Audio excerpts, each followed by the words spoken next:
Hi friends, welcome back to Vijis School Cooking. எல்லாரும் எப்படி இருக்கீங்க? சேஃபாக இருக்கீங்களா? இன்றைக்கி நம்ம சேனலில் கேரட் வச்சு ஒரு சூப்பரான ஸ்வீட் ரெசிபி தான் செய்ய போகிறோம். ரொம்ப டேஸ்ட்டாக இருக்கும். குழந்தைங்களுக்கு ரொம்ப ரொம்ப பிடிச்ச கேரட்டில் ஒரு சூப்பரான ஸ்வீட்டு. இப்போ வாங்க ஃப்ரெண்ட்ஸ், இந்த சூப்பரான ஸ்வீட்டை எப்படி செய்யலாம் நம்ம வீடியோக்குள்ளே போய் பார்க்கலாம். வீடியோக்குள்ளே போகிறதுக்கு முன்னாடி நம்ம சேனலை நீங்கள் இப்போ தான் புதுசாக பார்க்குறீங்கன்னா வீடியோவை ஸ்கிப் பண்ணால் முழுவதுமாக பாருங்கள். பிடிச்சிருந்துச்சுன்னா சப்ஸ்கிரைப் பண்ணிக்கோங்க. கூடவே இருக்கிற பெல் ஐக்கானை ஆலில் செட் பண்ணிக்கோங்க. அப்போ தான் நான் போடுற வீடியோ உங்களுக்கு அடுத்தடுத்து நோட்டிஃபிகேஷனாக வரும், நீங்கள் பார்க்கலாம். இப்போ வாங்க வீடியோக்குள்ளே போகலாம். இந்த கேரட் அல்வா எப்படி செய்யலான்னு பார்க்கலாம். ஸ்டவ் ஆன் பண்ணிவிட்டு ஒரு குக்கர் வச்சுக்கோங்க. குக்கரில் 2 கப் அளவுக்கு துருவின கேரட்டை சேர்த்துக்கலாம். இப்போது அடுத்ததாக நல்லா காய்ச்சி ஆற வச்ச பசும்பால் எடுத்திருக்கேன். நீங்கள் பேக்கெட் பாலாக இருந்தாலும் ஓகே. நல்லா காய்ச்சி ஆற வச்சு எடுத்துக்கோங்க. இந்த கேரட் அந்த கேரட்டு மேலே இருக்கிற மாதிரி இருக்கணும் நாம் ஊற்றுற பால். இதை மாதிரி நல்லா மேலே ஊற்றிக்கோங்க. ரொம்ப அதிகமாகவும் இருக்கக்கூடாது, கம்மியாகவும் இருக்கக்கூடாது. நான் பால் ஊற்றியிருக்கேன் பாருங்கள், அந்த மாதிரி நீங்கள் விட்டுக்கோங்க. இந்த பால் இந்த கேரட் வெந்ததுக்கப்புறம் கூட இப்படியே தான் இருக்கும், நான் காட்டுறேன். இப்போ இதுக்கு ஒரு டேஸ்ட்டு நல்லா தூக்கி கொடுக்கறதுக்காக ஒரு பிஞ்ச் அளவுக்கு உப்பு சேர்த்துக்கலாம். இப்போ குக்கர் மூடி ஒரு 5 விசில் வச்சு ப்ரெஷர் இறங்கினதும் ஓப்பன் பண்ணி பார்க்கலாம்.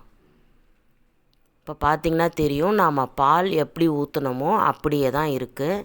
ஆனால் கேரட் மட்டும் நல்லா வெந்திருக்கும். இப்போ இந்த பால் நல்லா சுண்டணும். அதுக்கு திருப்பியும் நாம் ஸ்டவ் ஆன் பண்ணிவிட்டு இந்த குக்கரை அதிலே வச்சுட்டு நல்லா இந்த பால் சுண்டுற வரைக்கும் நாம் அதிலே வச்சு கிண்டிகிட்ருக்கலாம். இப்போ நான் ஸ்டவ் ஆன் பண்ணிக்கிறேன்.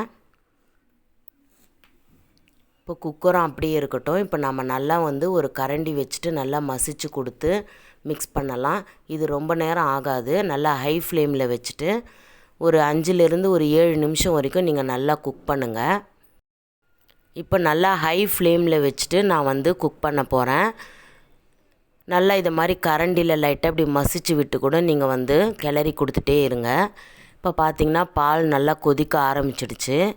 நம்ம ஏன் இப்படி பண்ணுறோன்னு பார்த்திங்கன்னா, அந்த பாலில் இருக்கிற அந்த ஆடைகள்லாம் நம்மளுக்கு ஒரு கோவா மாதிரி ஃபார்ம் ஆகி அந்த கேரட்டில் ஒரு டேஸ்ட்டு கொடுக்கும். இப்போ பார்த்திங்கன்னா நல்லா ஓரளவுக்கு சுண்டி இருக்குது, பபுள்ஸாக வருது பாருங்கள். இந்த ஸ்டேஜில் 1 கப் அளவுக்கு சர்க்கரை சேர்த்துக்கலாம். 2 கப் அளவு துருவின கேரட்டுக்கு 1 கப் அளவு சர்க்கரை கரெக்டாக இருக்கும். நீங்கள் ஒரு வேளை 1 கப் அளவுக்கு துருவின கேரட் எடுக்கிறீங்கன்னா 1/2 கப் அளவுக்கு சர்க்கரை சேருங்க. சர்க்கரைக்கு பதில் நீங்கள் நாட்டு சர்க்கரை கூட சேர்த்து செய்யலாம். ரொம்ப டேஸ்ட்டாக இருக்கும், இன்னமும் ஆரோக்கியமாக இருக்கும் நம்மளுக்கு. இப்போ சர்க்கரை இலகி நம்மளுக்கு ஒரு லிக்விட் கன்சிஸ்டன்சி வரணும், பார்த்திங்கன்னா தெரியும்.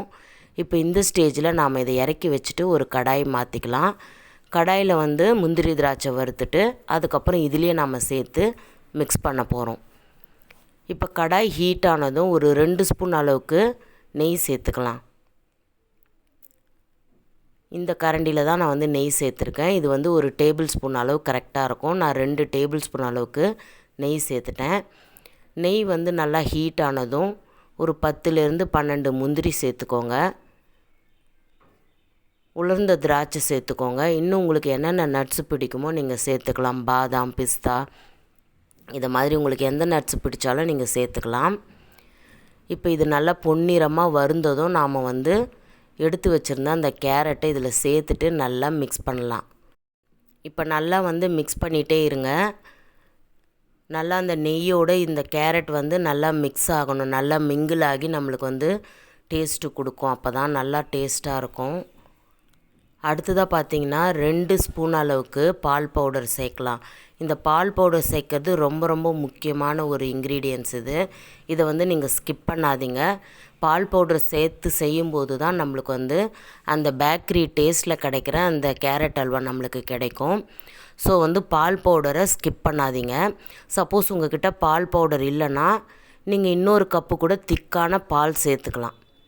இப்போ வாசனைக்காக நான் ஏலக்காய் தூள் ஒரு 1/4 ஸ்பூன் அளவுக்கு சேர்த்துக்கிறேன். ஸோ முடிஞ்ச வரைக்கும் நீங்கள் பால் பவுடர் 2 ஸ்பூன் அளவுக்கு சேர்த்துக்கோங்க. அப்போ தான் நம்மளுக்கு டேஸ்ட்டாக கிடைக்கும். சாப்பிடும்போது அவ்வளோ டேஸ்ட்டாக இருக்கும். இப்போ இது கொஞ்சம் இலகி இருக்குது. இன்னும் கொஞ்சம் நம்மளுக்கு திக்கானதும் நம்மளுடைய கேரட் அல்வா ரெடி ஆகிடும். இப்போ நீங்கள் இதை ஒரு 2 நிமிஷம் நல்லா ஹை ஃப்ளேமில் வச்சுட்டு கிண்டிகிட்டே இருந்தீங்கன்னா நம்மளுக்கு திக்காகிடும். நம்மளுடைய கேரட் அல்வா சூப்பராக ரெடி ஆகிடும். கண்டிப்பாக நீங்கள் குக்கரில் இதை ட்ரை பண்ணி பாருங்கள். ரொம்ப ரொம்ப ஈஸியாகவும் நம்ம செஞ்சிடலாம். குக்கரில் செய்கிற டேஸ்ட் வந்து கடாயில் செய்யும்போது நம்மளுக்கு கிடைக்காது. நம்ம கூடுதலாக பால் பவுட்ரு சேர்த்துருக்கிறதுனாலையும் ரொம்ப ரொம்ப டேஸ்ட்டாக இருக்கும். அப்படியே பேக்கரி சுவை அப்படியே இருக்கும். ஸோ நம்மளுடைய அல்வா ரெடி ஆகிடுச்சு. நான் இப்போ இதை ஒரு பவுலில் மாற்றிட்டேன். இப்போ பார்த்திங்கன்னா தெரியும் எவ்வளோ சூப்பராக இருக்குது பாருங்கள். நாம் துருவி செஞ்சது மாதிரியே தெரியாது. கண்டிப்பாக இதை பார்த்துட்டு நீங்கள் உங்கள் வீட்டில் செஞ்சு பாருங்கள். மிஸ் பண்ணாமல் ட்ரை பண்ணிவிட்டு கமெண்ட்ஸில் எப்படி இருந்துச்சுன்னு என்கிட்ட ஷேர் பண்ணிக்கோங்க. ரொம்ப ரொம்ப ஈஸி மெத்தடு தான். குழந்தைங்களுக்கு ரொம்பவே பிடிக்கும். ஸ்கூல் விட்டு வரும்போது சூடாக அவங்களுக்கு இதை நீங்கள் செஞ்சு கொடுக்கலாம். இதை நீங்கள் ஃப்ரிட்ஜில் வச்சும் சில்லுன்னு சாப்பிடலாம். இதை நீங்கள் 2 நாள் வரைக்கும் ஃப்ரிட்ஜில் வச்சுருந்து சாப்பிடலாம். அதுக்கு மேலே வந்து ஸ்டோர் பண்ண முடியாது. ஏன்னா நம்ம பால் ஊற்றிருக்கிறதுனால. ஓகே ஃப்ரெண்ட்ஸ், இந்த வீடியோ பிடிச்சிருந்தா இதுக்கு ஒரு லைக் பண்ணுங்கள். உங்கள் ஃப்ரெண்ட்ஸ் ரிலேட்டிவ்ஸ்க்கு இந்த வீடியோவை ஷேர் பண்ணுங்கள். அண்ட் மறக்காமல் நம்ம சேனலை சப்ஸ்கிரைப் பண்ணி பெல் ஐக்கானை ஆலில் செட் பண்ணிக்கோங்க. நெக்ஸ்ட் ஒரு இன்ட்ரெஸ்டிங்கான வீடியோவில் சந்திக்கிறேன். Until then bye from Viji. Thanks for வாட்சிங்.